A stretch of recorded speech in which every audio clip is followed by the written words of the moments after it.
At alam ko na excited kayo na makita ang magagandang tanawin ng Bicol Region.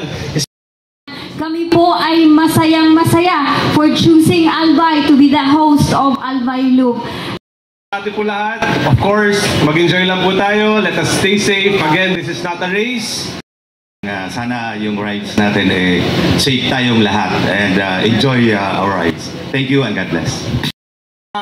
Along the way, yaong po ang mga polista naka-deploy, so any untoward incident hopefully wala. Just approach all PNP personnel at ready silang mag-assist. Sana ang pinakahuling ang finish line natin ng ating bahay.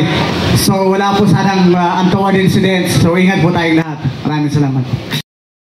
Kung tinanong sasabihin ko, it may sound cliche, but the word ride safe, always po na natin tatandaan na hindi lang po tayo ang gumagamit ng kalsada. Let's respect our locals here, no, as we enjoy and explore the beauty of Albay. So once again, let's all be safe and enjoy the ride.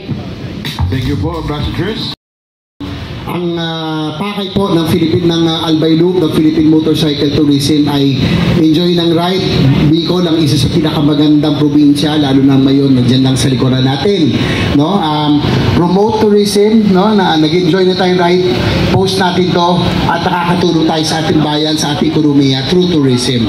At siguro magandang balita lang sa ating mga riders. Bilang pangako ko sa inyo nun, pasado na po ang pag-amin ng doble plaka, kaya wala na tayong doble plaka. Wala na kayo po problemahin, natapos na rin.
So ayun mga kabo, tingnan nyo yan, napakaganda, parang nasa ibang lugar.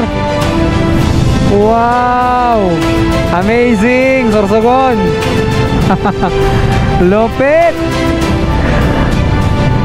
Sakto yung pagsama natin sa Team Q815 at ginabi tayo, so hindi natin makikita yung gantong ganda kung umaga tayo pumunta.